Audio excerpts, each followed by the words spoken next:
or Jamie Foxx. Jamie Foxx had one of these jokes about like Africa. It's like it didn't sit right with me.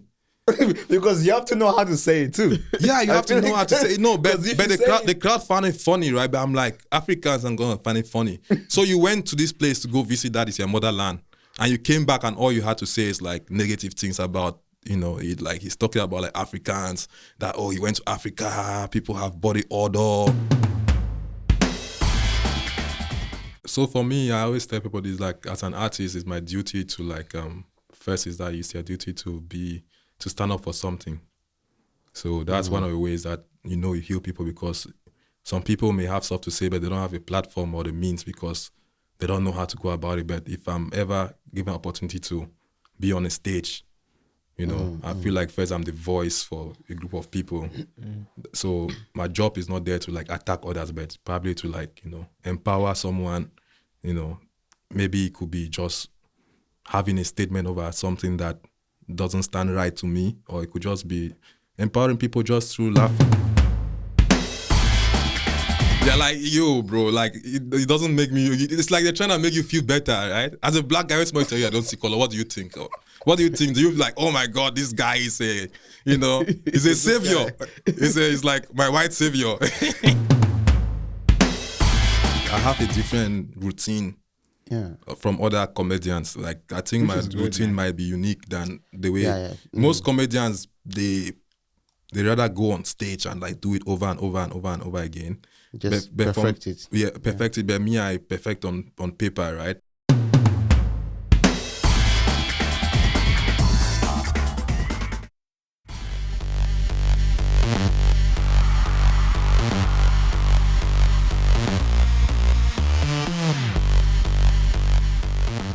What's going on? What up, Afro Diaspora Nation? We are back with another sensational. Oh, okay. I was waiting for the crowd to say it, I was waiting for them to say it, but you already know the drill, man. Welcome back to another crazy, entertaining episode of Afro Diaspora Podcast, man.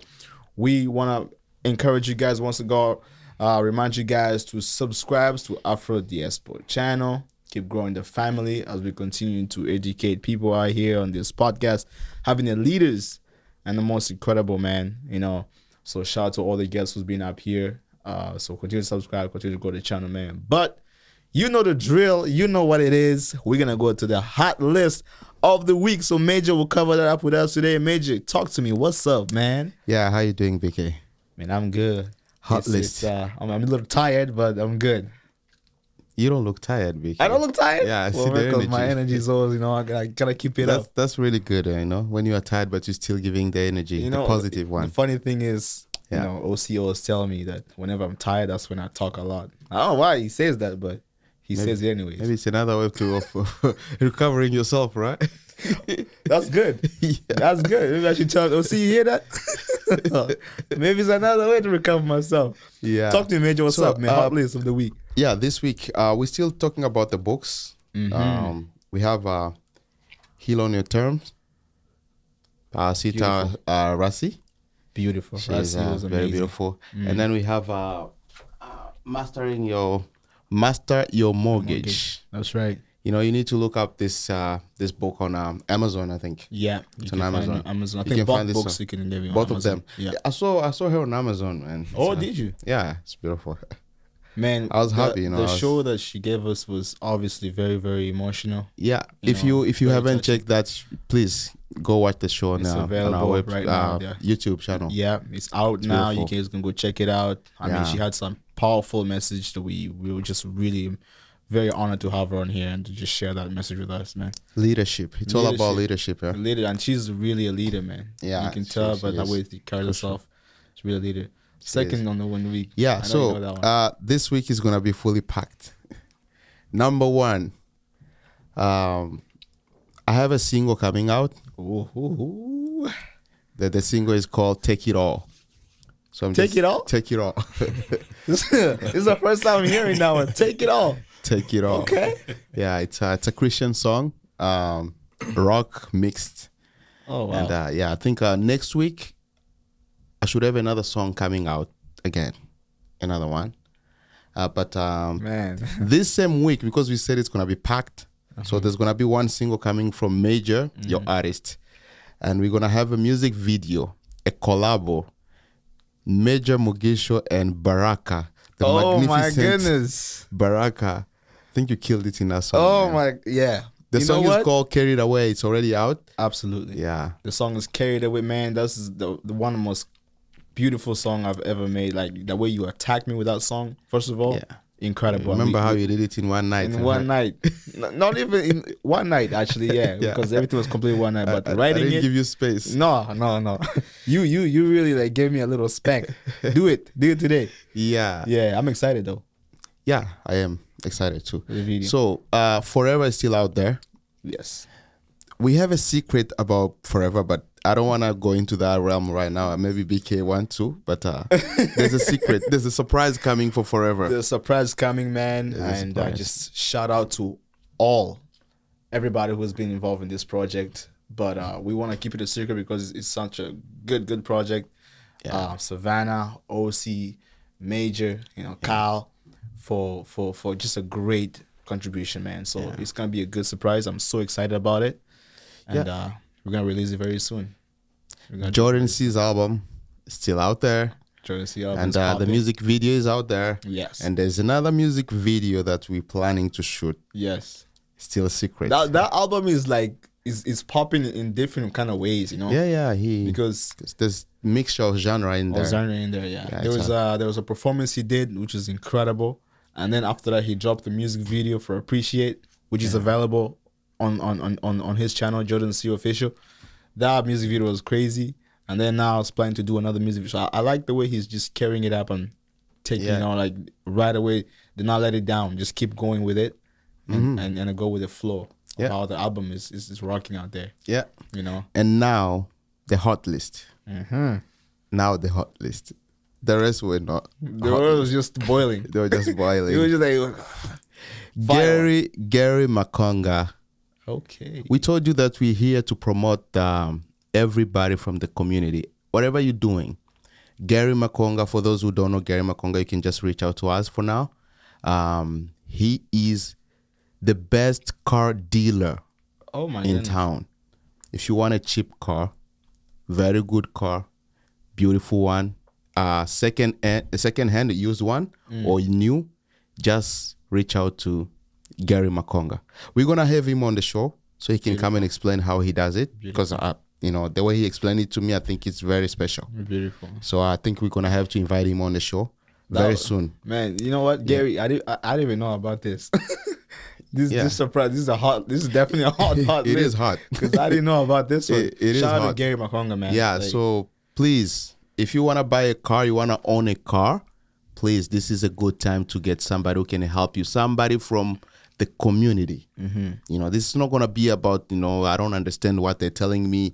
You can even go to French to get understanding this, or maybe you can go to Lingala or Swahili. The guy is really smart.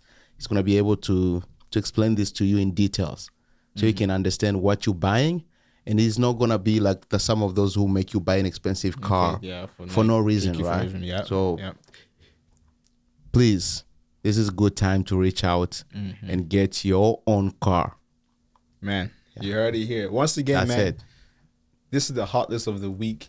You know how it is. We just keep shouting out people right here because you need to be informed of all this hot list, man, and keep aware that there's gonna be more coming. So tune in, continue to subscribe to the channel to find out a lot more. Yeah, guys, you will not be disappointed, man. But you know exactly what it is. This is the time. It's the time without further ado, man. It is time for sure. If everybody knows me, you know that I love to laugh. Laughing is my biggest thing. I love to make people happy, laugh, have a good time. And today we have somebody who will get you laughing, man. A comedian, one of the special guy coming out here, man. Welcome. He will introduce, because I don't want to mess up the name today. Come on, go for it. Go for it. You attack me, about the names, but yo, Elton PENBAGA. Am I say that? Hold on. Elton PENBAGA. Yes, that's There you go. That's what I'm talking about. The M wasn't supposed to be The there. way you're separating pen and baga is like two names. But I had to get it right. Because once I'm on a streak of getting it right, I will get it right for the rest of the way. Yeah. You know what I'm saying? I know the French people are asking themselves, what's wrong with the English people with names? But that's the thing, though. I used to be good at that, man. But that's why I want to keep it up. Yeah. Because You're doing well, actually. thank you. You're doing well. Yeah. Thank you. I appreciate that. You just telling me. I've that. had my name messed up by so many people, so you're doing well. I have to. Once again, I apologize, Elton, man. Look, it's Bro, good to meet you. Don't worry, man. You know, it's good to Yeah. meet. I'm working on it. I can promise you I'm working on it. It's okay, bro. It's the first time in the show. There's no reward, you know. there's no reward. If you get it right, you get it wrong. I'm not gonna hug you or kiss you whatsoever. Welcome to the show, Elton, man. Dude, it's good to have you here. Yeah. Talk to us, man. You know what I'm saying? When I get to know you today, this is the first time I'm meeting you, man. But just the way you came in here, you already have a good energy, man. I'll tell you that. You already have a good energy, and I can tell you definitely keep everybody alive, you know, when you hit the stage or just in the room. So, man, introduce yourself to us. Let me introduce myself. Yes, but sir. you know, I'm gonna start first by telling this guy, man. He spoke about the book and he didn't tell us what the book was about. It's like she's so beautiful. Oh, yeah. Come on. That's the most African way. He'll own your term. To describe something, you know, it's like, yo, this is a book. She's so beautiful. He'll own your term. That's the name of the book. Can you imagine being the writer of the book, all the effort you put in, and the first thing the person presenting is like, she's so beautiful. She's magnificently beautiful. That's it. It's like I'll be reading the book and looking for beauty. Like, Okay, that's the man. Look at this. Looks like this show is gonna be a crazy one. Hot list, eh? It's a definite hot list. He will be trending on hot list for the next 3-4 weeks, man. What's up, hey? Yeah, man. Let's tell us about you. I'm gonna man. tell you about myself. Yeah. I'm originally from Cameroon. Yeah, came here 10 years ago. You know, Beautiful. I man. came here, studied for 5 years, 4 years. I don't even know, but graduated after from Nanaimo. Moved to Vancouver. I'm an accountant, but I identify as a comedian. You know. Beautiful. Yeah. I'm an accountant, but in a comedian's body. Or the other way around. I'm a comedian, but in an accountant's body. Wow. Yeah. So started COVID during COVID when we were in lockdown because people used to encourage me to like do comedy. So it was the first time I started sitting and trying to like just spend time and write jokes because I had nothing to do. So that's when you started writing jokes. I started writing before you jokes. were not writing jokes. So before I just say jokes and just come, but after everybody just I laugh. started writing for real and Okay. got better over time. You know, I write almost every day. Oh wow. Yeah. Sometimes I wake up, first thing I do, I write something. So yeah. So And what do you attack with? Like, what are the things you think about it and then you write it down? Or does it just come like on random things? And just that's the thing about me. I approach. I don't know about other comedians, but me, I take it as an art form. Like it's really an art for me. So I don't want to mess that's up. nice. So I spend a lot of time like writing. I have a rhythm, even writing. So I write in the rhythm. wow. Like if you ever hear me say jokes, it's a rhythm to like the way. And when I write a joke, it's like I use the same rhythm to write. Because I'm the always time. very curious to know how comedians write their jokes. Because I'm thinking like when you write your joke, you write it and you will laugh. You laugh so hard. Is that how? Exactly. So for me to know like something is funny, you need to make me laugh Make you first. laugh, You need to make me laugh because like first as comedians, it's very hard to get us laughing. Exactly. Yeah. Right? Yeah. The stuff that will make most comedians laugh is like the weirdest things that you don't imagine. Will make them laugh. Yeah. So for me, like I have to find a way to make myself laugh too. So when I write, even when I'm performing, if you ever watch any video or see me perform live, like when I say a joke and it makes me laugh myself, and I'm like, okay, this is a good one, So, that's beautiful. Yeah, though. it's like the fact that you laugh, like I find myself like, yo, that was a good joke.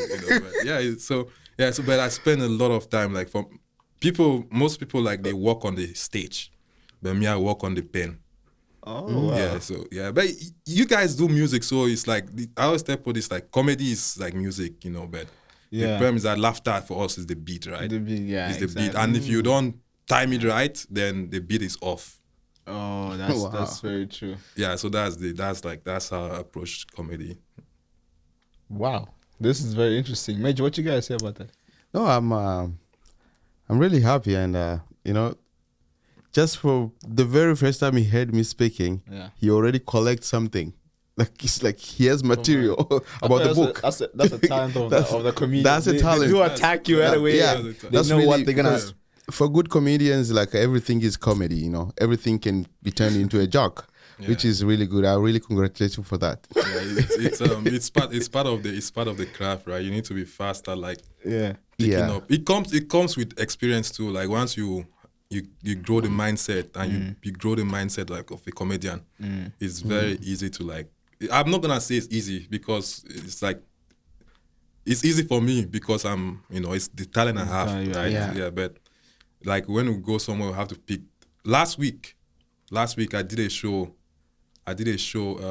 On one of my guys' birthday. He invited me to come do it. He's a comedian too, that's and he just did like a small birthday show on a Tuesday, right? And it's like, oh, bro, come over, come and do 5 minutes on the show. So I come there and I'm like, how am I gonna open the show?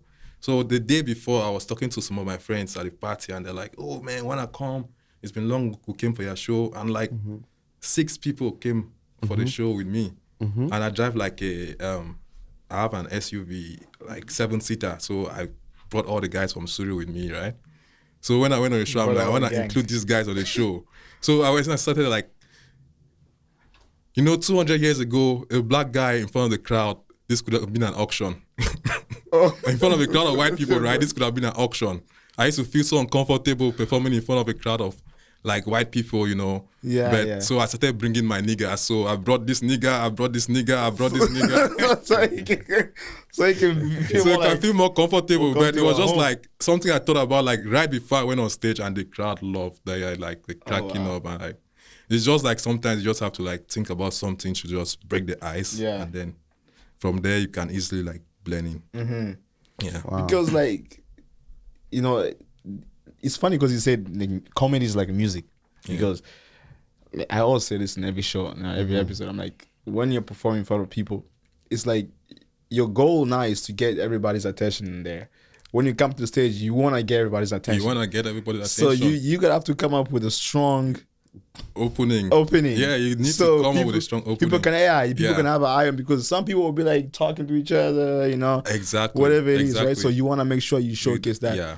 But like, I was wondering how comedians usually, like, do you have to prepare the first joke to be the best of them all before starting it, or No, honestly, like each comedian has like The approach, right? their approach. Yeah, I think some people, they wanna first of all like some people wanna get the first joke to hit really well, so that the crowd is like and into it. Which But makes sense, But I realize is that for me, I think it depends on who goes before me. oh, Yeah, because some people may that kill the vibe of the crowd. That and is very if you true. come after them, Yeah. it's your job to like lift the crowd lifts the up. crowd, yeah, Right? So if the person that came before you was too like, was good, like really good, and then you may have to like calm the vibe down before you take off.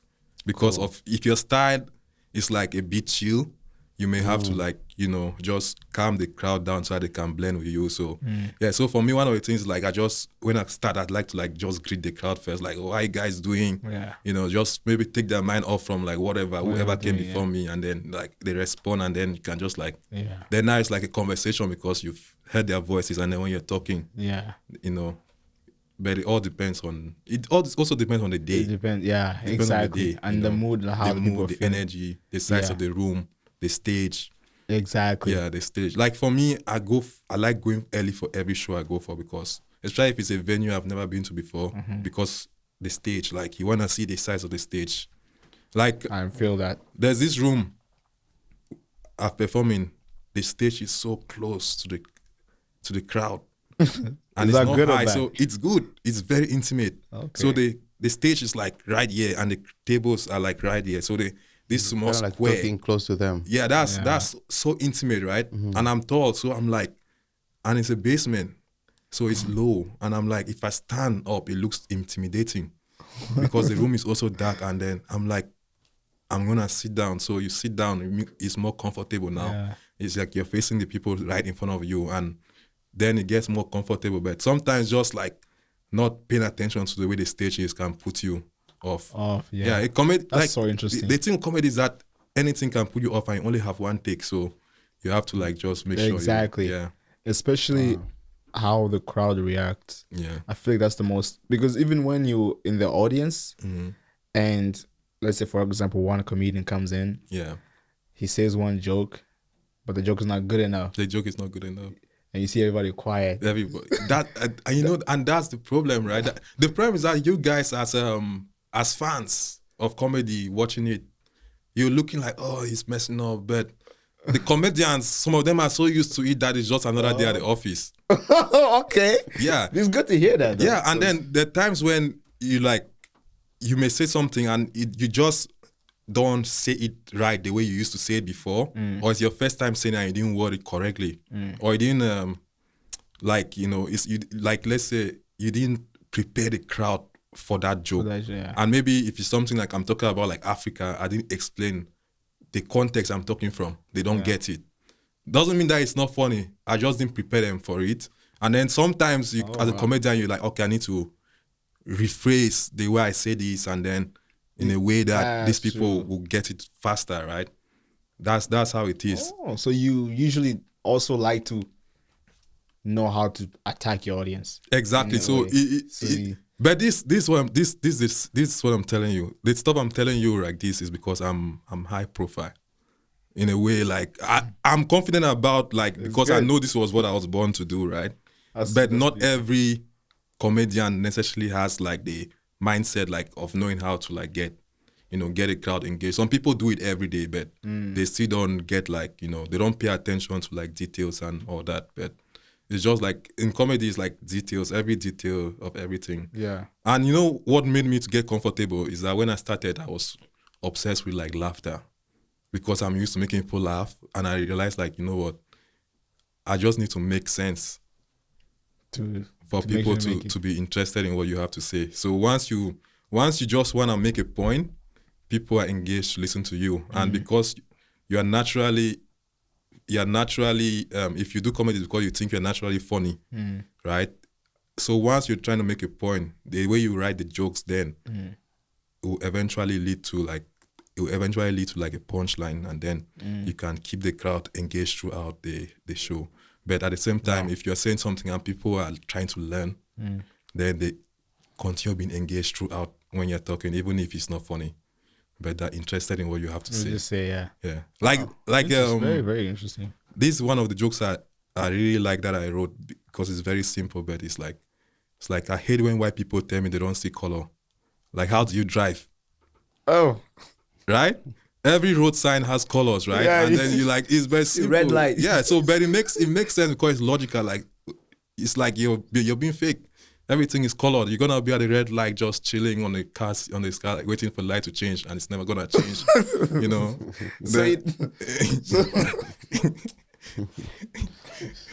Okay, you get the idea, right? Then you like, imagine now if you don't see color, a white guy and a white woman gets married, and the day she gives birth is a black baby.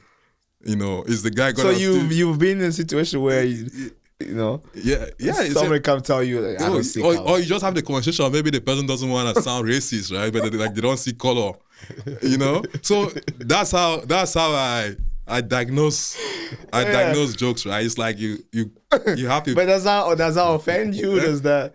How does that? It doesn't offend me. You think it's a lie? It doesn't even matter if it's a lie or not, you know, but it's logical, right? It's logical. And someone might learn from me that it's not like telling people you don't see color doesn't address the issue. You know what I'm saying? It's like, but deep down you feel when somebody tell you that I don't see color, you're like, Yeah, like, yo, bro, like, it doesn't make me, it's like they're trying to make you feel better, right? As a black guy, when somebody tell you I don't see color, what do you think? Or what do you think? Do you like, oh my God, this guy is a, he's a savior. He's like my white savior. I understand what you say. Benjamin, what you gonna say, man? I know you have questions, man. No, I want to know one thing about comedians. Most of the comedians create jokes based on their families. Yeah. Sometimes. And it's not positive stuff. It's usually weird stuff happening in houses. My son did this, my daughter does this, and stuff like that. I just want to know, hearing it from a comedian, are these really true stories, or maybe these are jokes? Because I sometimes imagine which family can have all these dramas and people survive. Okay, you know what I'm gonna tell you? Yeah. It's like I've some things happened to me early in my life. I didn't realize that it was like God.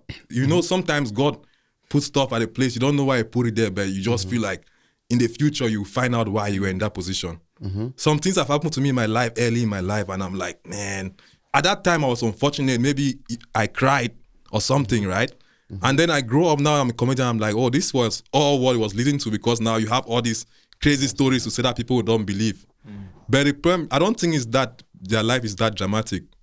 I think it's because they have an eye or an ear for they have an eye or an ear. That's what makes a comedian special, because they have the ability to turn a small thing into a big thing. So they dramatize it Yeah, it's exaggerated. How can that become offending to the people you're talking about? Okay. Because most of the time, I don't want to say names, but people like Kevin Hart, they'll talk about their wives. Like, my wife is too tall and I'm too short. Yeah. But okay, I think the first thing is that as a comedian, you have to grow your mindset. How do they call it? You have to grow into being who you being yourself, being comfortable, being comfortable, being great, being relatable. Being relatable. Like for me, I was good at writing jokes, and I was trying to write about everything at first. Everything, I would write a joke about a flower if I have to. It just came. But I'm like, how is that related to me? Exactly. Right? Yeah, it's like people might laugh about it, but if they don't find you in it, you can spend a long time without people understanding what your purpose is, Okay. And then, but once you find a way to put things, so the reason why those guys write those jokes about the kids and exaggerate it, or their wife and exaggerate, is because that defines them. That defines them. And another thing is if a comedian, a great comedian should make a joke that the person you're making a joke about can laugh about it. You know what I'm saying? Yeah, that's what separates great from regular comedians. Wow. But how do you within yourself? How do you separate your comedy talent and whatever you do? You said you are a financial manager or An accountant. An accountant. Yeah. How do these two things meet inside of you? How do you separate them? How do you know? The point is they pay me to be an accountant, so when I go, I don't make jokes. They don't pay me for the jokes. They don't pay me for the jokes, so when I go to work, you collect information over there. I collect it, but I don't. You collect material. I don't. I mean, another comedy. thing is it's about. I think about is it worth it to talk about? There's some things I think about is it worth it to talk about my job? Make a joke about work or whatever, Yeah. Especially when you're super at that company and they're like, oh, these guys. Come on, how about making that? Fun. And then you have to go and your boss is how about the bad manager? I saw your comedy, man. You were saying, I didn't know that's what you think about me, How about the bad manager? But that's what I'm saying. That brings me to the next question though, because comedians, you can write about anything. Yeah. As long as you have your goal is to attack the crowd and attack, because that's the goal. As musicians, our goal is to make us, the best good songs we can to attack the crowd, to really get in them so they can not only share because they want to share, but share because they really feel like sharing it and it touches them. As a comedian, how do you know that this joke is okay and this joke is bad, it's intense? It's like, I'll give you an example, the Chris Rock joke on Jada, because that was a big topic. Everybody was talking about that. Yeah. Will Smith go out there and slap Chris. Yeah. do you think comedians know when this joke is a little too intense, or they don't? I think Chris Rock knew the joke was too intense. I've never You've never had spoken that about it like this, but I think he did because even me as a comedian, like he was not in good terms with Jada Pinkett Smith. You know what I'm saying? Okay, it's like how can I put it? It's like me and you coming for a fight, right? I'm a cop. You're not allowed to hold a gun.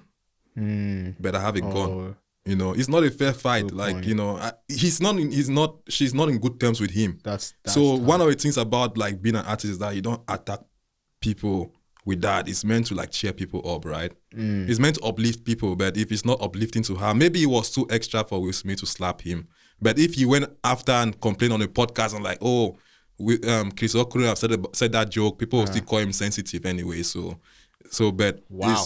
but honestly, That's very interesting. you yeah, say yeah. that. But honestly speaking, even from a perspective of a comedian, I feel like you shouldn't go too far. Too far, yeah. Especially if somebody is not in good terms with you and you're a professional, just like stay away from them.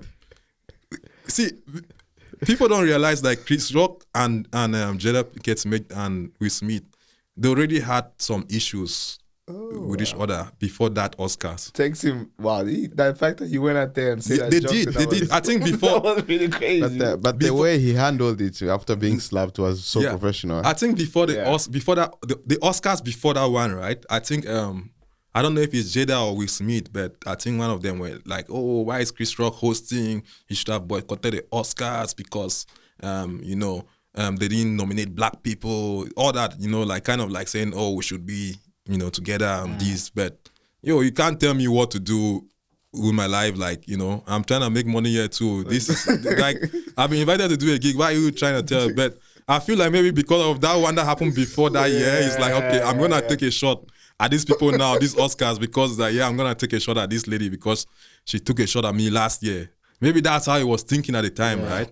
And then because man, that's crazy though. That's crazy because He paid sometimes for it. yeah, because I sometimes these comedians you can see that their joke is like, oh, that's crazy. But I don't know if is intended to be funny or is it intended to No. Sometimes that's why I told you that sometimes we're not. Sometimes comedians are not trying to be funny. Sometimes we're not trying to be funny. Sometimes we're just trying to get it To pass a message, say. right? The part is that we say stuff with so much confidence that yeah. it comes out as funny, right? And when people really know you're funny, they're always ready for like that thing. And then you say something and you're like, you wanted to take that shot at that person, but Wow. people are just, it's like if I'm doing a show and a lady say there's this disrespectful person in the crowd that interrupts you, I decide to just like say a joke, and you might make the joke a little bit rude because you just want to take a shot at the lady at that point, but or embarrass her so she doesn't talk again, right? So, or you just embarrass her so that maybe if there's security, they can come and get her to whatever you do. But it's just the way, like, I think it's a mindset, and at the same time too, it's the strength they have, so it's what they go to all the time for. Like, I started being funny because I was the youngest boy in my house. Like I grew up with my brother and like cousins, and they would bully me and beat me up, and I was skinny as hell. So I couldn't do anything You to don't look them. skinny now? I'm not skinny. I'm grown ass man now, man. You're a big man. I'm a big man now, But then you're like, what am I gonna do? I can only make fun of them and run away, right? So it's one of the reasons why I got like started being funny from that age before like growing up and get like, okay, this is actually something I'm good at. Wow. That just like we are trying to relate music to comedy, right? Musicians do practice songs, but that's not the end of the world. You have to work on your vocals, work on how your postures, how you hold the microphone and things like this. I just wanted to know, a comedian go through this process too, or for you, once you have a joke, that's it? No. Or do you have to work on your voice, how you present that joke, Do you practice in the mirror? Like I've heard Trevor Noah saying, you have to spend time in the mirror making yourself laugh. Oh, really? Of course, that's what you that's used to do. Wow. That's what I'll say. It depends on how you want to be great. It depends on how you want to be great, because like I don't like grouping people, because like when you if I say comedians do, like I have a different routine Yeah. from other comedians. Like I think Which my is good, routine man. might be unique than the way Yeah, yeah. most comedians they rather go on stage and like do it over and over and over and over again. Just But from- perfect it. Yeah, perfect it. But me, I perfect on paper, right? Just like some musicians are freestyle. Yeah. Yeah. They come to the true. studio and they write That's true. Yeah. they write while they're singing, and some people who write on the paper, and That's once true. it's perfect, they go in the studio and then sing. Okay. So it's the different people have a different approach. But for me, I'll spend time writing the joke on my phone. Most of my jokes are on my phone. I spend time writing the jokes on my phone, and then I write it, I edit it. I could be even in a group of people and you think I'm texting, but I'm probably working on a joke that I've been working Wow. for like hours, and then just rewrite it, paraphrase, change some sentences, and and it's also one of the things, like we have an accent, right? Like African, we have the African accent, so like I have to like constantly like rephrase the way I want some jokes to hit, because if I use a certain way of building a sentence, Yeah, people might not an be able African to. audience might get it, but most of the time we perform for like Caucasian audience, Yeah. so They might not be able to hear what you're saying. they might not be able to. They And might it's not be not able gonna to. be Yeah, funny. yeah. And then sometimes people come after the show, you're speaking so fast, So it's like, so So I they tell you realized- that? Yeah, they tell you that. They tell you that Yeah, when sometimes they say, don't "Oh," catch what you're saying. They say, "Oh, you're speaking so fast. Yeah, that's so you before we finish laughing, you already on the next joke. We missed this part." And then I'm like, okay. So slow down the way you talk. Also, whenever you hit the joke, if they laugh, you give them space to laugh. Oh, you have to. The thing is that if you're really funny, sometimes it can be a bad thing too. Oh, that's wow. Yeah, because That's interesting. my momentum making jokes is like, if I hit a joke and you unlock, I need to kill you. So so immediately, if I hit the first punchline, I can just like start going on that same routine, like this, that, and then the person is looking like you, like, oh man, this guy, I've missed now the next, and then around. So sometimes once you hit the punchline, and like if it's really loud, you just like give like few seconds, and then once it comes down, you're like, okay, and then you continue the routine. So that's the part where it's like I say, like it's like music, because the beats, that's the laughter, it has to fall in the right place. Yeah. Wow. That's super, super interesting. Mm-hmm. I was curious, like, as being a comedian, because, being an artist, that your field is mostly R&B, let's say, for example, or your field is, rapper or Afrobeat or so on. Do comedians know where they want to be standing on the most? Yeah. Or do you just attack based on Oh, we do. the crowd? I'll say this before I go to the next thing I want to say. They're different. You ever watch dark comedy? Dark comedy, I just put like, say like, maybe like this people that can talk about like make killing kids funny. That's what I'm saying. Yeah. So those are genres. Somebody can be a dark comedian. That's like a genre is dark, like, Okay. And some people are like vulgar. Like they just love talking about sex. That's what I was gonna say. Because, Some most people are comedians vulgar, so like they just that. love talking about sex. And then there's so many genres of comedy, and new genres come out every time. And some people are like, how do they call it? Improvisers. So they will, The Peter Rassos. once they have once they have a topic, right? They just find a way to like improvise. So those guys may not write a lot, but they have a stage presence and the confidence that once they get on stage, if something comes up, they might even just see the hat on your head and be like, and find a way to like make a joke about Are those it. the ones who ask you, what's your name? How about your neighbor? Those are you a doctor? Yeah, those- you don't look like a doctor. Exactly. Those guys that's what they call crowd. That's crowd work.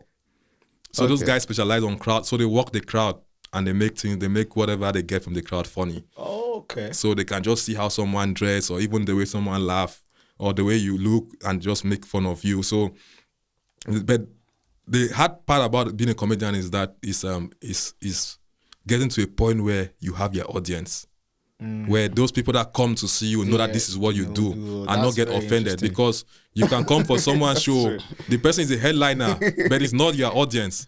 So you may be good, but it's not just your audience, right? They came for this guy that controls the crowd. And if whatever you came with, whatever you do is not that impressive, so awesome. The good part is about like if you can find a way to like blend. Dope. You blend. If you can blend different styles together, or then you can be a brilliant comedian. And who is Elton? Are you more? For me, it's like my motivation to do comedy is like you have to bring everything that comedy is I don't know if it's the only art form, but it's one of the few art forms that you can do. You can bring everything that you have learned in life, every experience, every tragedy, everything, and make something out of it. So one of the things I realized is that I always give advice to people. I always give advice to people, right? So I realized that that's a gift too. So I'm like, I need to include this in my comedy, right? So whenever I start a joke, it has to be logical. It has to be logical. So for me, my own style is like building arguments. Oh wow! So I build arguments and I diagnose the argument, right? So I can bring an argument out of any topic, and then I can diagnose the topic in a way, and then you're like, the crowd now is like, how does this guy think about this stuff? That's right? Interesting. Yeah, so that's so interesting. And building an argument is like you just have to take any side of that argument, and then you can make it funny. You just have to like back it up. Do you ever get to a point where the crowd are like, you can see their reaction, like, oh, this guy he's coming at me. That's why my style is not based too much on like walking the crowd, but it's based on like letting the crowd know about me. Letting the crowd know about me, or letting the crowd know about my mindset or my thought process, right? It's like I haven't said this joke a lot, but I have this joke about like laughter is the best medicine. Don't believe that shit. Right. Exactly. As a comedian, that's not something you say, right? But it's to back it up. It's like, can you imagine going to your doctor and your doctor is like, I'm gonna recommend you laugh 3 times a day, you know? And then you go now like, you know, can you like, it's just like if laughter was the best medicine, like pharmacists will be selling laughter, right? And drug dealers will be selling illegal jokes, right? So it's like you take it like that and then you diagnose, and then but you see now I came up with a topic and you're like, how the comedians say laughter is not the best medicine, but I made it make sense to you along the way. So as long as it makes sense now in your head, right? You smiling because you're like, this guy just changed my mindset about this one quote. So sometimes I just take this one quote and like in a funny way and change, because immediately I say that you don't know what I'm gonna say, and comedy is like surprise. Like laughter comes from surprise, exaggeration. True. Surprise, exaggeration, and body language, you know, like those things. So like once I misdirect your mind, then I'll hit you with a surprise. Wow, man, that's very interesting, man. Yeah. So Elton, since the main target is to make the audience laugh, right? Because that's what comedy is about. Yeah. Making us happy, laugh like never before. Are you aware, if not you, that some comedians do cheat when it comes to laugh? You know, they create more laughter in the room. Yeah. So that, because it's obvious, if he laughs, I will laugh too. Yes. Right? That's true. And I'll give you one example. Like we used to watch shows like Bill Cosby, even Dave Chappelle. You see, they put, whenever they talk, there is already a recorded laughter. Things like that. People are cracking like so bad. They know what they're doing, that it's playing on our mind as you're at home, because that was used to pass on TV. It makes you laugh even if you are alone in the room, because it's really hard to make one person laugh. One person laugh, yeah. Right? Compared to when people are in a room together. So I want to know, are you aware that this is really like a cheating on the audience, or you're not aware at all, or you've done it too before? You know, when we started talking about, we spoke about like the different genres of comedy, right? Yeah. Like sitcoms have fake laughter, That's the Okay. that's the genre. It's like sitcom, like have fake laughter, right?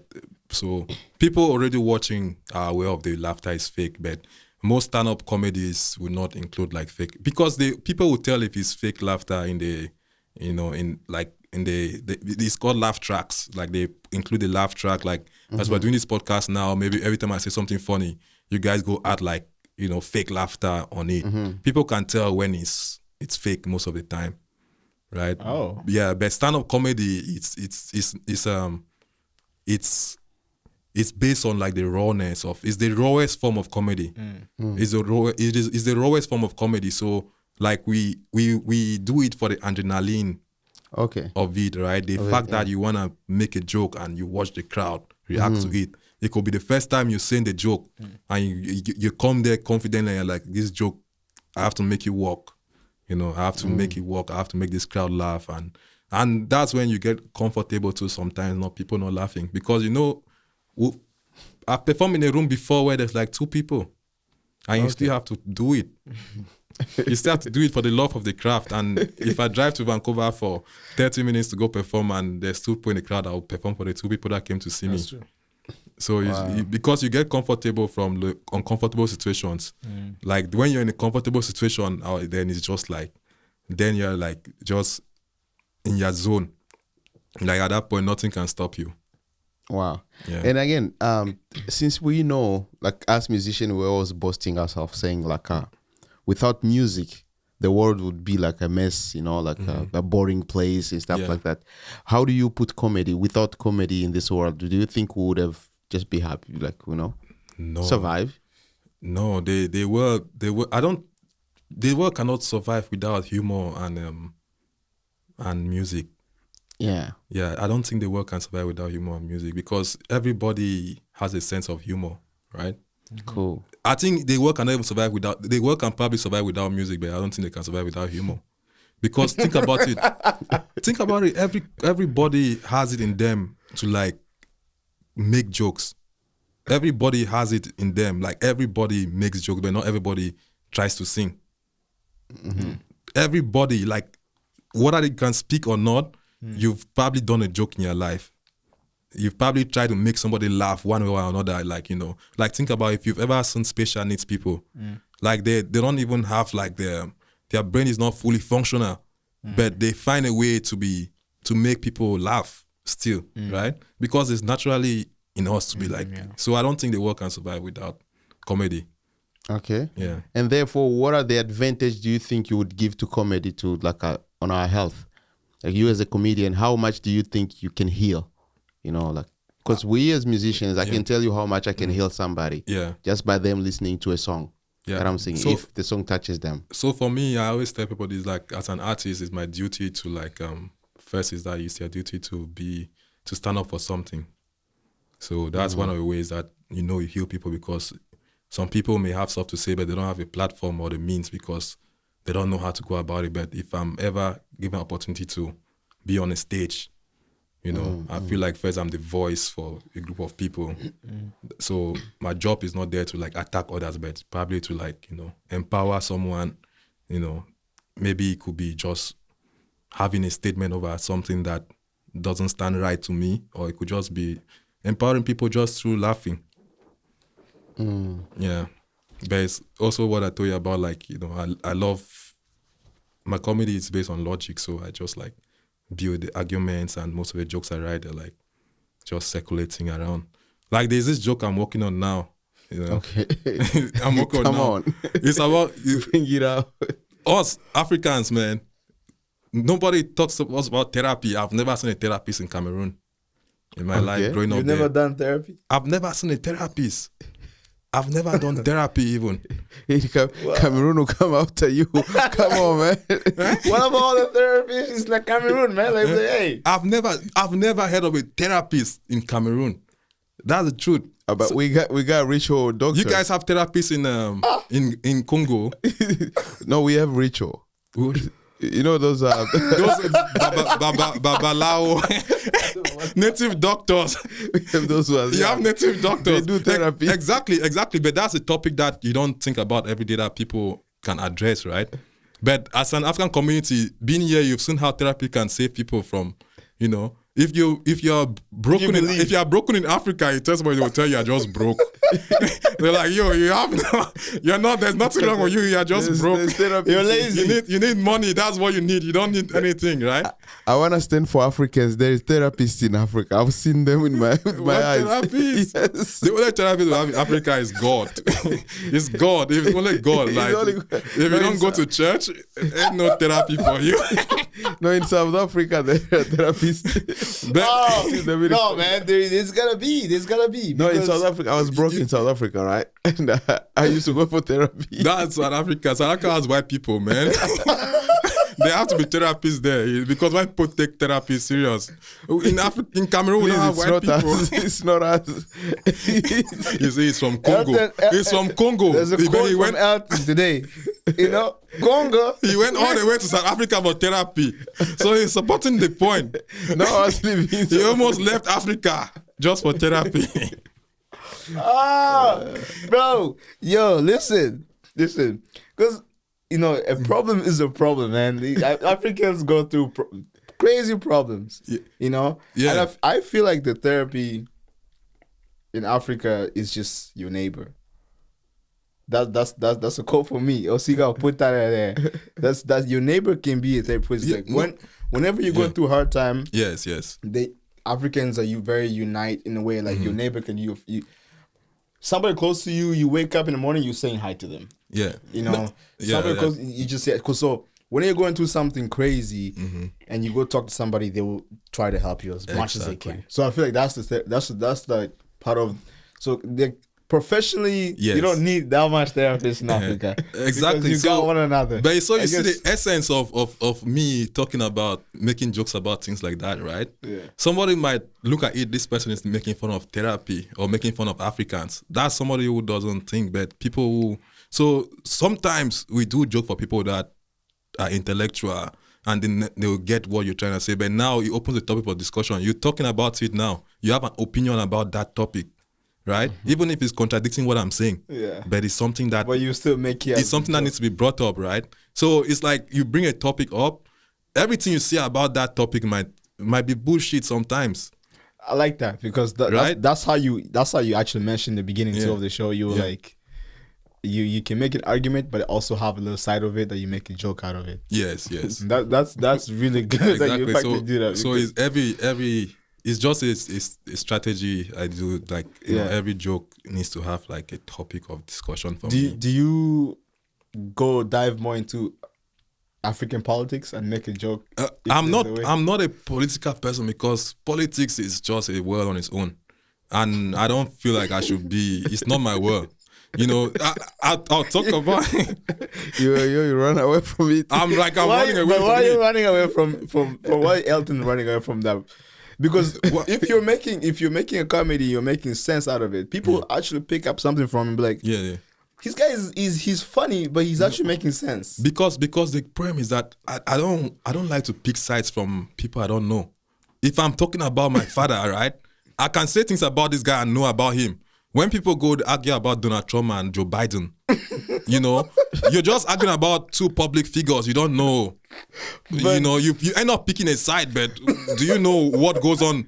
Do you know what really goes on behind the scenes, right? So, like, politics as a broad topic, I don't try to, like, be too involved in it. But when it comes to, like, topics like maybe, like, roads in Africa, man, they're like roller coasters, right? It's not political, but it's true. Like roller coasters. Yeah. So the first thing is like it's like I've tried to be based on truth, you know, in a way like there should be truth in what I'm saying. You know, it might be exaggerated sometimes, but it should be true. But it's the truth, yeah. Yeah. I don't like to like quote things that are not or create bias, you know. So even when you talk about like some comedians are very like man, white people, man. Mostly those African Americans, right? Yeah. Some of them, like, you're like, man, white people, man. Yeah. And you're like, are you trying to create separation and trying to create joy? So it's like, so true. Even when I'm like making a joke about white people, like they should be laughing with me about that joke, right? They should not be like, oh man, this guy is arrogant, you know, he doesn't know anything he's saying. So it's like kind of like in that, or you're making a joke about women, a woman should laugh about it. Just the same, you know. Kids don't watch comedy, so I don't give a damn. Maybe you should make a comedy about politics so politicians can laugh about it. No, you do make a joke about politics, but that's why I say it depends. I make a joke in the capacity I understand, right? Okay. In the capacity that I know, that's where my level of understanding ends. I don't like to go past that level because people you start making assumptions that it's not your place to make those assumptions. Kind of like, it's like music in a way. You're not gonna go sing about somebody they don't want you to sing about them. You don't want to sing about somebody. You sing about your girlfriend, you sing about your wife, you know, you sing about a chick that you met. You're not gonna sing about a chick you were sniffing at the window of the bedroom and call your name like, oh, I was seeing Joanna bathing, I was spying on her.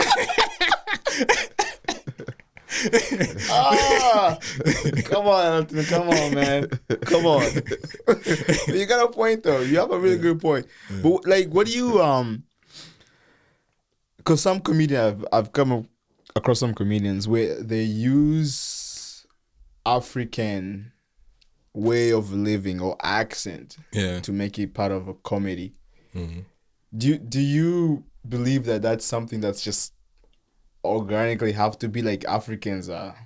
You have to say that to make people laugh. Oh, you mean they use our accent and they make fun of our accent? Like Africans, the culture and stuff like that. The culture, yeah, exactly. They're like which they go, oh, you know those kind of things. But is it funny to you? It's funny, and you don't find it offensive, right? No, not exactly. at all. That's some that are not offensive, but that's a problem when you like I hated one of these jokes that or Jamie Foxx. Jamie Foxx had one of these jokes about like Africa. It's like it didn't sit right with me. Because you have to know how to say it too. Yeah, you have to know how to say it. No, but the crowd found it funny, right? But I'm like, Africans are gonna find it funny. So you went to this place to go visit that is your motherland, and you came back and all you had to say is like negative things about, you know, it, like he's talking about like Africans, that he went to Africa, people have body odor. Oh, exactly. So like it's like, yo, they do, but do you know what these people, even if they do, that you went there and you have body odor. How many Africans did you meet that had body? People have body odor in this place too. But it can't be the whole stereotype of people that have never traveled to Africa. I know what you mean. Africans have body odor, right? So I know what you mean. Plus it's hot down there, right? Yeah, it's yeah. Maybe it's just the environment that he thought that it's exactly. So that's what I'm saying. Do you think it's wrong for comedians to try hard to the point where something's not even funny, but they're trying hard to make it funny, and they don't know that they're hurting other people's feelings? Is every musician good at singing? No. Exactly. So not every comedian is good at doing comedy, even if they're professional and they've gone so far. It's just like some people are just have the doors open for them to get. So they that should far. Stop that. They should. You're saying they should put an end to it. No, you can't tell them to stop it. It's how they. But in your personal opinion, you think it's just wrong to do that? No, there's nothing wrong with, you know, and one man's food is another man's poison, right? You might find it, and there's somebody that loves it, and you know, some people just feel like there's no boundary in comedy. Some comedians don't feel there's no boundary. Some fans feel there's no boundary. Because there must have been some people who are laughing about that, like the Jamie Foxx joke. It's like people got offended about Dave Chappelle's specials that he does, but if you know what Dave Chappelle does, is that Dave Chappelle, he builds arguments. He makes a point go across. He doesn't just say stuff like, "Oh man, fuck gay people, fuck transgender." He doesn't say that. That's what they make it seem like. That's what he does. So if you go take a clip from what somebody is saying without getting to how he came to that, what he was saying, you know, you might take it a different way, right? But when Dave Chappelle tries to say something, sometimes people try to take it a different way. But when you watch someone with a logical mind, the people that he actually does comedy for, you know, not everybody can be a fan, but he tries to make those like arguments like, yo, it's stuff like this. What he's trying to make a point about all the time is like, black people have had issues in this country for a long time, right? And then say gay people and transgender just came into the picture, and then now suddenly, like that, the ones with the biggest issues around, right? So it's, in a way, he's trying to make an argument for people to understand that mindset, like this, what he's talking about, right? But the problem is that this society, people are built in such a way that once they hear like you saying something about a group that you're not part of, they're immediately like, you know, so they miss the whole point of what he's talking about. And the people who are actually smart get the point he's talking about. Very interesting. Wow. Yeah. Very interesting. I was curious about whenever there's a situation where the crowd gets so offended that they feel like they need to address the comedian, because I've seen that some clips where I forgot his name, but he had an issue with one of the audience's member in the crowd where they stood up and they started talking crazy, going at him. See, as a comedian, how do you handle that situation? you know, it's there are crazy people out there, man. There are crazy people out there, and it's a reality. I have that feeling that one day I might face something like that too. Exactly. That someone you don't know how to react, you know, at that point, right? Like, there's been hardly like physical attacks of comedians, you know, maybe just a few that I've ever heard about. But if it's terms of like, some people are just going through some shit on a certain day, and it might have nothing to do with you. Yeah. You know, sometimes someone is acting that way, like it might just be like, just ignore them and you just continue whatever you're doing. Yeah, you just ignore them, and most of the time they will just respect themselves. Or if it's a venue that has security, they might just like kick the person out if it's like, you know, getting too much to handle. Yeah, but there are times where you get disrespected.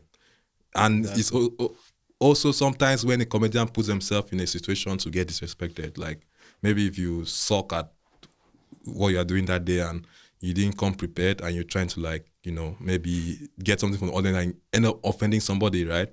And somebody gets offended and, you know, or for example, if a comedian want to go talk about like abortion and they don't know, maybe they're like, women should not abort babies, and it's a man, for example, and doesn't know anything about like, you know, being a woman gets offended. If you don't make a good argument about that, like she has the right to get offended because you don't know what, or a white person is like, man, black people don't understand racism.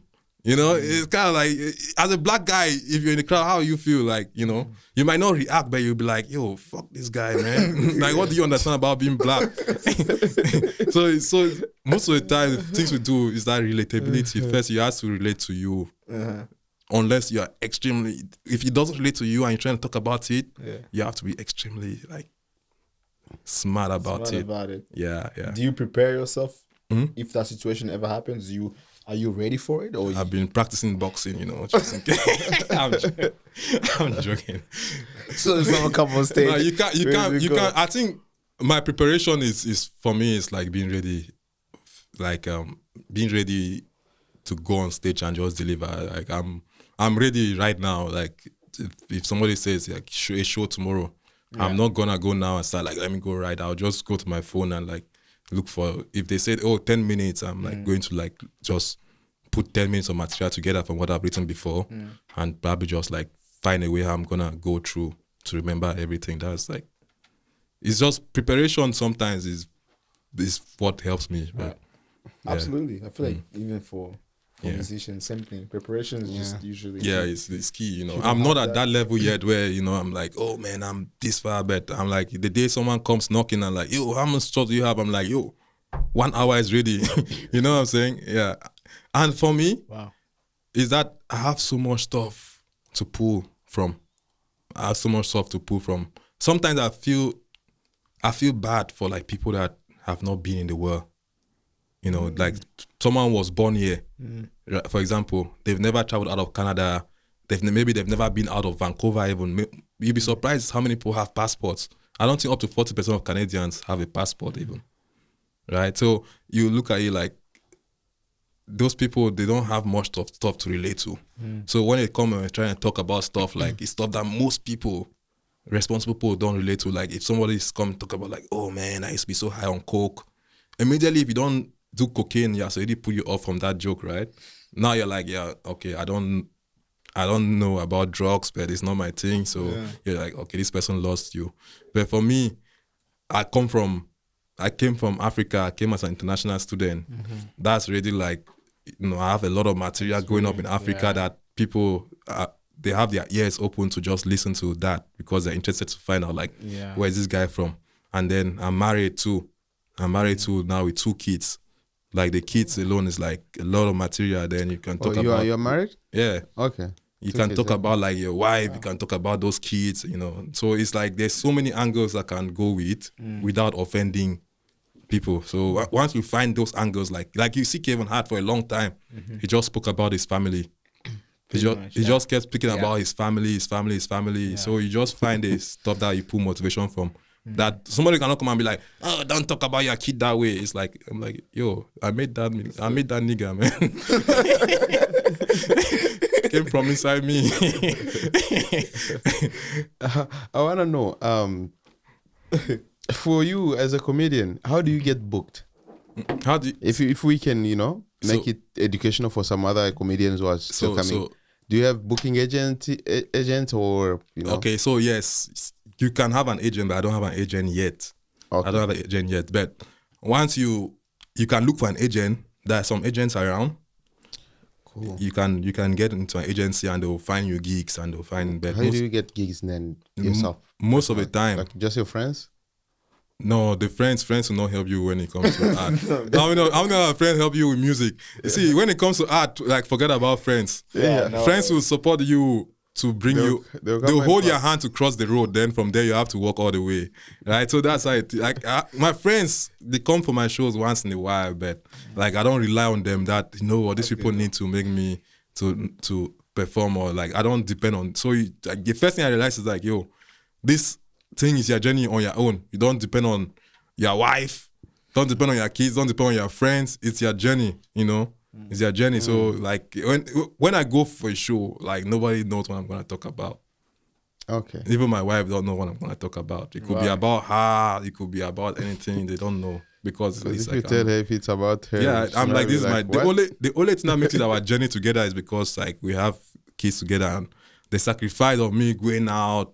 Yeah, exactly. And then she has to stay and take. So that's what makes her part of the journey. But in terms of like being the artist, like if I don't wake up to like do it, like it's on me. But I'll answer your question now. Like in the world of comedy is like underground in a way. Okay. If you're not in it, you can't find. If you're not interested in it, you will not find like the way we navigate the world. It's true. Yeah, it's like if you're not interested in comedy, even as a fan, you will not know anything. You will never even the world now runs on algorithms, right? You will never even see it pop up on your feed. But once you learn the world, like you start being interested. When I started performing comedy, I've never known about like performing at a comedy club because most of the shows I ever saw was like on Netflix, or YouTube. I never knew like how comedy clubs work, how booking works. So once you start being interested, you start digging and like navigating the world now is like it's the tough side. So I just knew like I was funny, I wanted to do this, but you don't realize like, yo, there are another 100 people that out there that think like you. You go out, you say you want to do an open mic night and you go 3 minutes to perform. You drive from here to Vancouver, 30-minute drive, and you don't get on the list. Wow. Whoa. Yeah, you don't. Like there's another people that live just in Vancouver. They came 1 hour before you and wrote their name. So that's the shows you've. Those are open mic nights, like open mic that booked shows that you can reach out to people, book you, and then they book you. So you reach out to them, like maybe it's nice to like if you wanna be a comedian, whoever is listening to me now, you wanna be a comedian and you get to the first step will be like you wanna get the test of comedy. You wanna put your leg in the water, so you're gonna go for an open mic night. Right? You're gonna go for an open mic night and then you're gonna sign up for it. Probably take it to 1 or 2 friends to make yourself feel comfortable. And then once you perform that first night and the adrenaline, like, just no matter how funny you are, like try to write something like 10 minutes because you might remember 5. Because the first night, like it's forgetting 3 minutes will be like a long time. You might do 2 minutes and you're like, yo, it's just nobody is showing me. Because when we perform, when you're tired, they show you the light. You can do 2 minutes and you're like, when is this light coming? Especially if you're not doing good. You're like, yo, can somebody stop me?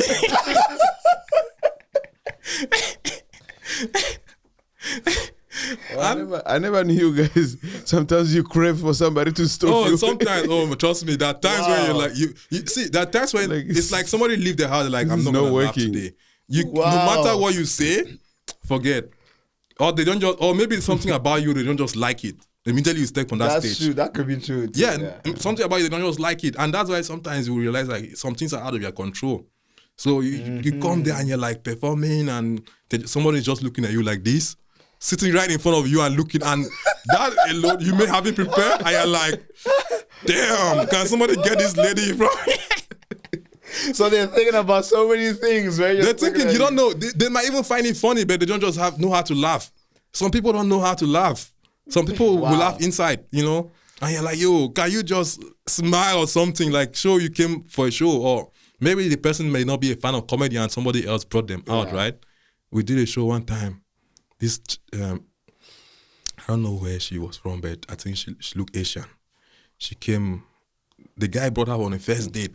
But I don't think the guy knew the kind of show they were coming for. I think they thought it was like a high profile, go and see some like headlining comedians in the house, but the equipment on that show was not even good at all. The venue was like, they didn't respect like the comedians, so people were just, it was a mess, pretty much, even for us like comedians. And no matter how messy it is, we'll still make it work. Like we just want to be out there getting better. So we was still working. And then when one of these guys tried to like talk to her, man, she got mad, like, nah, don't talk to me. And she's mad, like she probably met the guy on Tinder, right? And like, yo, this is the first date you planned for me. And she looked like someone who is a little bit exotic to want to go to a better place than that, And the guy has this look on his face like he's so ashamed. Oh my gosh. Yeah. But like that's crazy because I know as musicians, when you're performing, as a musician, you might have a lot of stuff to support your act. Yeah. The beat is there pumping. If the fans rock with the beat, even though what you're saying, they will still go start exactly. Right? But as a comedian, it's you and mic and your voice and the joke you have. It's you, your mic. And I know that's very, very difficult. The advantage of comedy is that the barrier to entry is low. Like there's nothing that can stop you if you want to do it. Exactly. To be honest, like there's nothing. Yeah. There's nothing that can stop you if you want to do it. You can. If someone want to do comedy, skits can just start on their phone, iPhone, and they just start. But you can't just like record a song on your first day in the studio and publish it. I go do a show on I can stay without doing a show for 2 months and I go do a show one time and put it on YouTube, and people are like watching it. And, that's very true. So that's the difference. The barrier to entry comedy is very low. Like if you want to find places to perform, you find places to perform easily. If you want to stay in the craft, you just keep working on it. You might come in and you're not even funny and you end up even like liking it and become funny too. Wow. But not everybody that does comedy is meant to be a comedian. Yeah, that's true. Not everybody. Yeah, there's some people that you perform with and you're like, yo, I understand this is just. Do you ever tell them like no, you just understand. Some people they know. Yo, and I think they know. You're not funny, bro.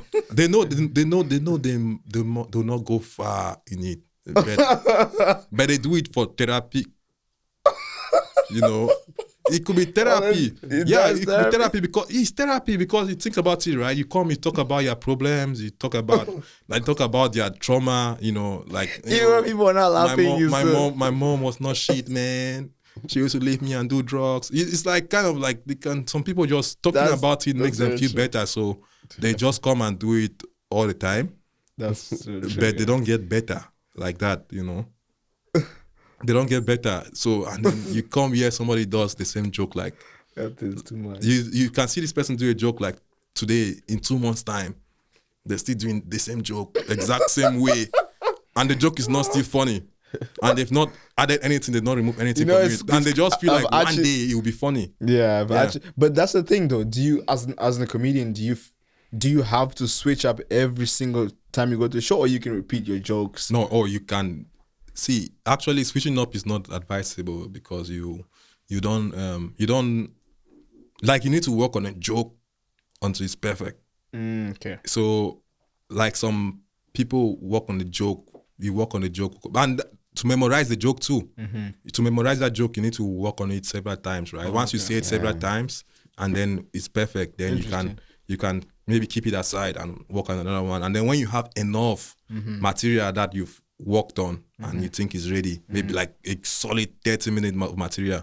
So not everything that we write is gonna be a hit. Yeah. Right? Not everything you write is gonna be a hit. So, So some people can write 5 stuff and keep 1. And some people can write 5 and keep 5. Very, very true. Yeah, not everything you write is gonna be a hit. So it's like constantly working on the craft. So once you write something, you work. But for me, I think the first thing I try to do is that I don't want to ever feel like I don't want to get bored doing comedy. Exactly. Yeah, I want to keep you will stop. fire. I love the adrenaline, the fire in it. So when I repeat a joke 1, 2, 3 times, if it's good enough, I'm like, okay, like I'm gonna keep you, but I'll say it again after. But some people will do that joke for months, even years. There are professional comedians that I've watched their shows for years. They just keep doing the same thing for years and years and years, and like it's music. And that's what separates the greats from like the regular, you know. That's why you see some comedians, you're like, this guy is so funny. Why does he not have a Netflix special? Because he don't have enough stuff. Like they've not seen that he has enough, you know. Like, but you see somebody like Dave Chappelle, today he does a 1 hour in 2019. In 2021, 2020, he can do another 1 hour, completely different, another 1 hour. So every time you release a special, you have to like bring new material. So you have to start from scratch. So like every time you see Kevin Hart release that special, he starts from 0. Wow. And every material is new. And Kevin Hart's like every topic is like sometimes different. Like whenever he has a show, there's a show based on one topic. Yeah. You know, and he specify all the jokes according to that topic. Exactly. So different. So it's like you can start it, you can do your special, and then for me now, maybe my special can be about like about culture. Maybe I can do my first special. It's like, I'm gonna compare culture with like Canada and back home and my experience in Canada and all that. So you can just specialize and just do a topic on a special, right? And like, this is what I'm gonna talk about. And then you focus on that. And then maybe another special you can do like, I'm gonna talk about family and kids. And then the next one you might say you wanna talk about like just society, you know, address racism and Black Lives Matter. So it depends, like each special, it depends on the comedian, what you wanna address. Yeah. Do you guys have any way how you protect your jokes so somebody else doesn't take them? Like we do. Like, you know, like in music we do have copyright. Yeah. Where you can protect your music so that if somebody else takes it, you can sue them. Yeah. Does it happen in comedy You'd be too? surprised, we do. Like we wear condoms on the jokes. Okay. You wear what? Condoms on the jokes. How do you do the wear the condom? We want to know how you wear a condom. I'm joking, man. I'm joking. Because you say, how do we protect it, right? So I say, wear condoms on the jokes. No, I think you just have to have faith that nobody will take it, because if but what they if do, they do? You just have because that's what happened to you had Cat William, right? Yeah. The entire things that he was complaining about is about the jokes that you know. Jokes, yeah. you know what I think is that two people can have the same idea. Because I love Cat Williams, but I don't support everything that he says. You know, he's just a very confident guy. So when he says something, when someone is really confident and they say something, they can easily change the way you think, true. And you easily go on their side, right? That's what politicians do. They just say something really confidently, and then you're like, you know what, this guy makes sense. Yeah. But if you think about it, what makes you like good at something that other people are good at is because people think in the same way. You know what I'm saying? So I believe like if you can think about something like this, another comedian can think about it too. You know, as long as they don't say it the exact way. Same way, yeah. Yeah, it's just a joke is a premise.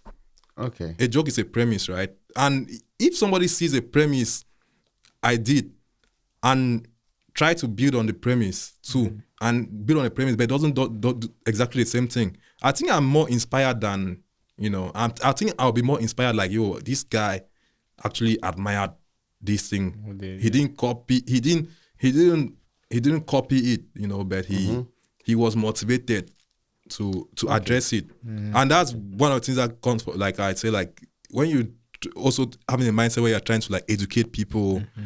You're trying to educate people through art. You're trying to do. If somebody is trying to copy you, I don't know, you're just making it better too. They're just trying to educate people too, but and there's some things they cannot steal from you. No, because the people know. You know, sometimes people just know. They're not gonna. I've written a joke. I'm not a famous comedian. I've written a joke before, and I hear a professional comedian says exact same joke on stage. Exact same joke on stage, like, and I'm like, yo, it's like Mike Epps. That's why some comedians don't watch comedy, because when you watch comedy, you hear a joke sometimes and you may rewrite the joke without knowing it. Okay. Yeah, you may rewrite the joke, or you hear a joke that you wrote before and now you have to drop it because you feel like you've copied even though you didn't. So I was watching Mike Epps, right? It's right after COVID, right? Mike Epps had this joke about like, it's something about like that if you have COVID, so it was something about COVID and like eating pussy or something.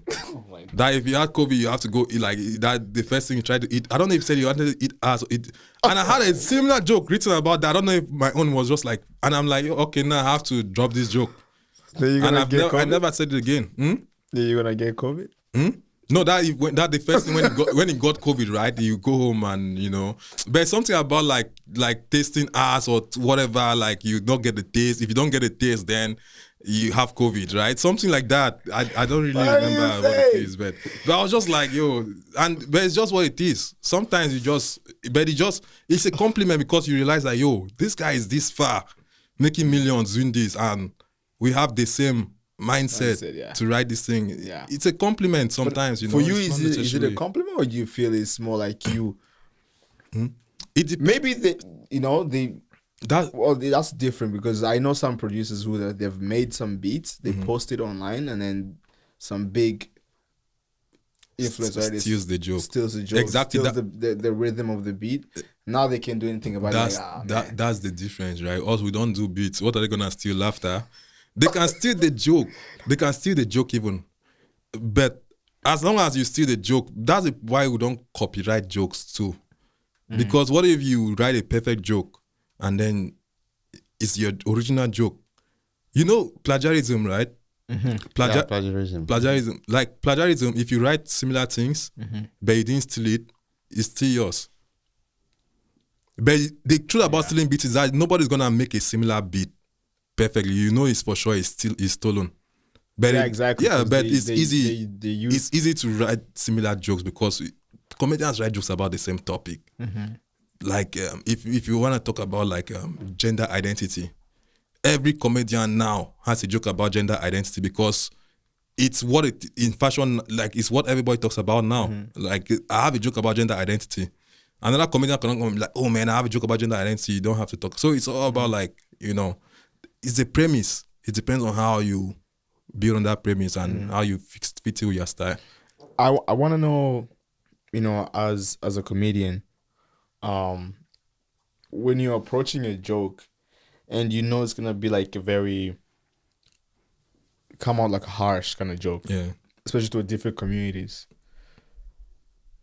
how would you like to tell the people that it's not meant to be intentional as to attack them, whether to be funny? How do you convince the people? You have to like the thing about comedy is like confidence. If you're confident and you look confident on stage, you might be nervous, but as long as you look confident, you can easily get a crowd on your side. Okay. Even if it might be something that they'll be like, oh, but just because you say you're confident and don't feel like, don't fold when you say it too, right? Just say it and don't be like apologetic. If they don't take it right, just move on. Just move on. Don't come and be like, yeah, man, no, I know what I'm saying is right. But do you feel scared, like saying some jokes as a comedian or no? I don't feel scared. I'm just like, it's my responsibility to entertain them, right? So I just feel nervous all the time before I go on stage. But once you're on stage, there's nothing else you have to do. So I just feel nervous. So because to deal with those nerves, I like right. There are times when I like give someone like, like read this thing, let me just make sure it's like, okay. You know, it's like I'm just like, oh, read this joke. Let me just make sure like it's not, you know, yeah. Well, you know, Elton obviously is super funny. You know, you made me laugh the entire night, man. Yeah. But because we're obviously running out of time here, a little there. But I wanted to, you know, ask you if you do any comedy online, or do you just put your stuff mostly on the stand-up comedy, or Yeah. do you have ways that people I can... know I'm trying to build on because I'm not like a social media person, and these days it's like you have to be. You have to As an artist, Yeah. you have to like there's no so. Yeah. I'm trying to like start something doing online, you know, even like turn some of my jokes into skits. I'm trying to see if I can like do some of my jokes as skits and yeah, so but I'm working on it. Yeah, but I post videos on YouTube, like my comedy, some shows I've done on YouTube that they're on YouTube, like short videos, you know, 5-7 minute videos. Yeah. Okay. I mean, that's also good. That's okay. I want to give a chance to Meji if you want to say anything before we move on to the promoting him everywhere. Yeah. My maybe the last question that I would ask about comedy is it. Do you guys when it comes to make money, because you know you have to make money so you can survive as a comedian. I know you do stand up, whereby they invite you, you come there and there's an audience. But does it happen to, maybe if it doesn't happen to you, but somebody else, that you can sell a joke? You know? Oh yeah. Do you guys have a market, like online market, where people can sell their jokes and then you do? You do. Some If you people go don't know how to write, right? Yeah, some people. That's actually a very good point you made. Yeah. Yeah, and it's something I've even been thinking personally to start selling jokes, but I'm looking for who wants to buy it. I feel like a drug dealer now, you know. Like, yo, man, anybody wants some jokes? I need to go to like comedy clubs. Like, anybody wants some jokes? Give me some. Like, I'm selling crack. No, if there's an online market, then there is. Like we have beat stars with beat makers. Yeah. Whereby you can sell your beat, and then there's different prices for every category of people that. Yeah. That's So like you know the side where they, like, is it freelance or something? Where freelancing? Yeah, they say there are those websites where you can like put yourself out there if you're like, oh, I'm a comedy writer, and you put your price and maybe some of your work. That's one way you can. I've not sold through that before, but that's one way I've seen some comedians that sell jokes. Another one is that the problem is that we're in Canada, right? You know, there's no market for anything here. But that would my last question. That would lead me to my last question. Yeah. How does Canada treat you guys, especially being an immigrant and a comedian? How do you think? Do you think you are really treated fairly, or do you think they should do better? So the first problem is this, right? Even it affects even you guys that do music. Yeah. Like who wants to, like, how many Canadians are looking for like Canadian rappers to listen to, you know, or how many Canadians are looking for like Afrobeat artists based in Vancouver? You know, naturally, I don't think like we're actually supportive of artists in this place. So as an artist in general, the odds are already against us, right? We need to work twice hard. Like we don't have too many comedy clubs in like traditional comedy clubs where comedians work out material. So most comedians that run, like most shows that they run are running like pubs, like, you know, pubs, like basements, like some, you know, sketchy places, even like that do shows like Hastings, you know, where they have all the people like that walk around like this with their backs bent. We literally do shows around that area there. So in general, it's just like Canada, like they don't create an atmosphere for art, and the people are not too supportive of the artists that are like local artists, right? People would rather pay for like $200 for a ticket to watch an American comedian, you know, exactly, perform than pay $20 to watch a Canadian comedian perform. Wow. My last question.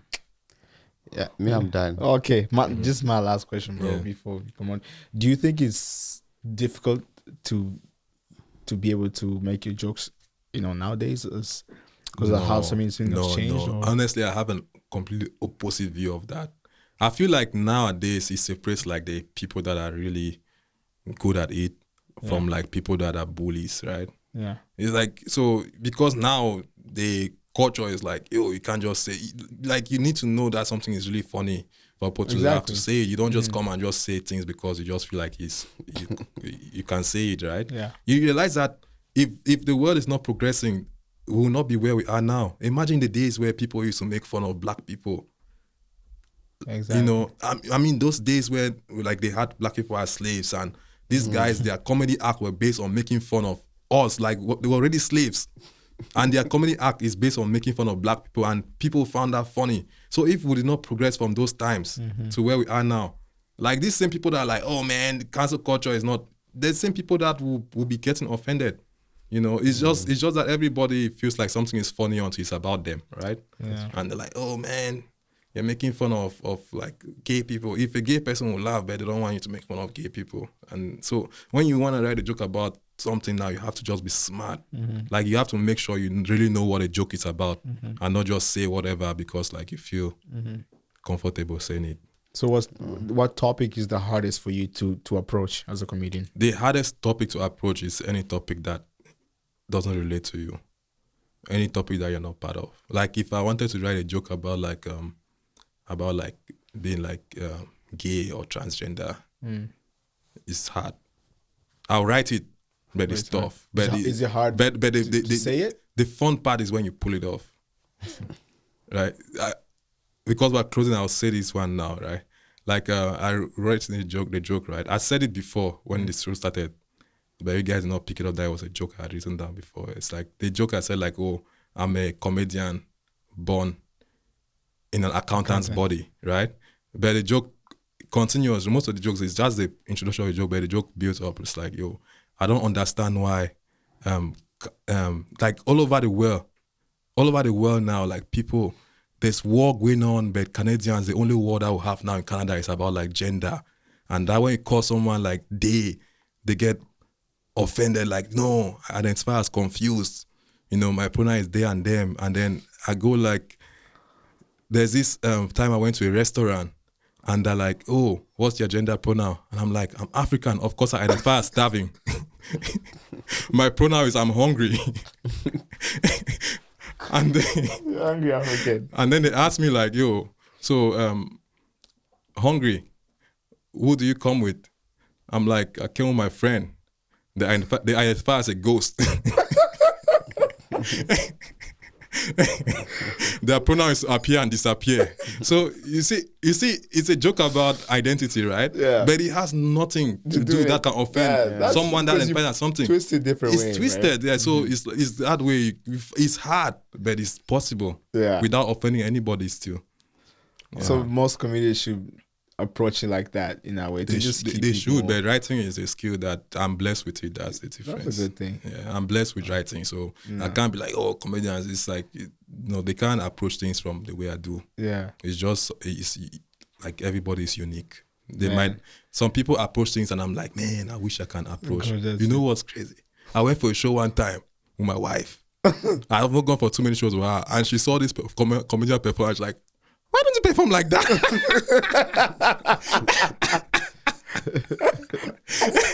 Like, why doesn't he perform? But it's the guy's style, because he's more like he's more confident, outgoing. You know, his stage presence is like, he's like a bigger guy, and she's seen this guy like, and this is when I'm seeing performing new, right? And she's like, why don't you perform like that? I'm like, shut up, man.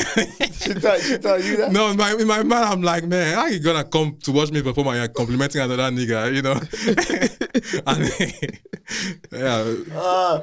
But that's a job, man. She probably want to put the fire in you. Yeah, but I learned from, that's the thing once you do, you start picking up from people, right? It's like, I'm like, exactly, okay, I'm like, okay, no, now I need to do more body language at the right time, and then over time you pick up stuff here and there, you drop some stuff, absolutely, and then you get better. Yeah. Same thing as musicians. I think we just pick up from people we aspired to, Yeah. So hey, man.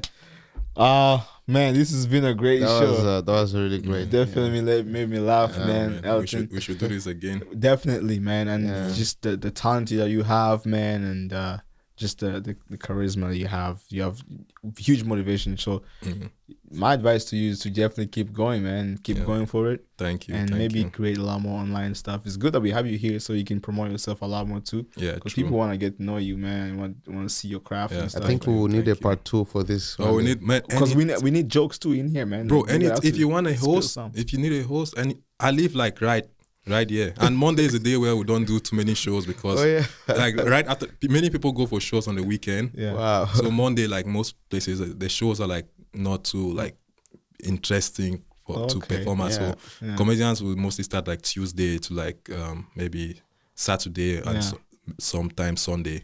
But I feel like Sunday and Monday are mostly like people just wanna rest. So, Yeah, exactly. So if it's always on Monday, like anytime, man, I Yeah. live like right up the street there. Yeah, we're talking about some performances we can start doing here too. To Yeah. get everybody know. But the producer in the back knows exactly how to schedule you up. So yes, sir. So if you have any Instagram or anything, you can where they can reach you, find out about your shows when upcoming, you can just promote it up, man. Your camera is like right there. My Instagram. Yes, sir. Fix myself. Fix yourself on the microphone. You gotta go on the microphone You too. got a comb? Wanna comb my beard? I left my comb at home, unfortunately. Yeah. My Instagram. you put the mic on you. Oh, my Instagram is Mr. This guy made me laugh, man. You know, he did this shit. I'm like, he was telling me to put the microphone and he's like this. You did not mean that. I promise you. I'm like, my Instagram is Mr. PENBAGA. You know, you can find me on Instagram, Mr. PENBAGA, Facebook, Elton PENBAGA, Instagram, Elton PENBAGA. Yeah. How do you spell PENBAGA for the people? PENBAGA. You know, a pen and a bagger. PENBAGA. Oh, some people will say burger. And we're gonna keep it into the description, so feel free to go and watch there. And you have a YouTube account where people can watch your shows. Yes, if you look for Elton PENBAGA, you see me there. on Cool. YouTube. That would be Okay, cool. I'll definitely look that up Yeah, too. I have videos there. Tonight I'll watch it. Oh, trust me, you have fun. I think I had watching. a lot of laugh tonight, but it doesn't Yeah, it doesn't hurt to laugh a little more. Because It's beautiful to laugh when now there's a crowd. You know? Exactly. This was a good. How many hours did we do even? We past 1 hour and 50 minutes almost. Wow. Yeah. Around there. Yeah. Yes. But Major, it's been great, man. If you wanna Just to closing. just encouraging people to reach out. Yeah. You know, people who have talent like Elton. These are the people who are really driving this community, and we cannot thank you enough. You know, for just coming. This is an honor for us to have you in the house. We know tomorrow, you know, when you will be big, Yeah. maybe we'll be saying, "Oh, we had him on the show." You know, I mean, That's also a blessing I mean, part same, about right? It's like if you guys become like big artists in the future, and I'm like, oh man, I know that guy's face somewhere. Yo, I did a podcast with him. You know, it's like Because that, especially yeah. me when I'm big, man, I won't greet you. Yeah. You'll be calling me, "Hey, Major." I'm like, I don't know him, man. Yeah, Sorry. you know what our biggest Dangerous guy our right there. biggest asset is our mind. It's our mind, right? And if you don't share like your thoughts, you know, you have productive ideas and all that, and you don't show people, you're wasting it. Yeah. Yeah. 100%. Yeah. So I'm just encouraging you to come down here and let's talk about it. You know, if you have something, some of the people we talk about here, especially in the hot list, are the people that maybe never even contact us. You know, if you see we talking about something that you're doing, it's because we've been watching you, and that's the job we have in the community. So we encourage you to subscribe, to follow our page on YouTube, not YouTube, but Facebook, Instagram, and we also have Twitter. It's all Afro Diaspora Media, and we'll be happy to have you in the show physically. Thank you. You know what I'm saying, man. You guys already heard from Major. Shout out to everybody who's been supporting this, man. Keep on subscribing to the channel. Thanks to Elton for joining us today, making me laugh. You know, I needed this laugh for tonight, man. Thank you. It's been a crazy day, but I appreciate you, man. Thank you for stopping by. Hey, man, we'll see you guys next time. Out for the explanation, man. We love y'all, man. We'll see you guys on the next one. Thank you. Peace out.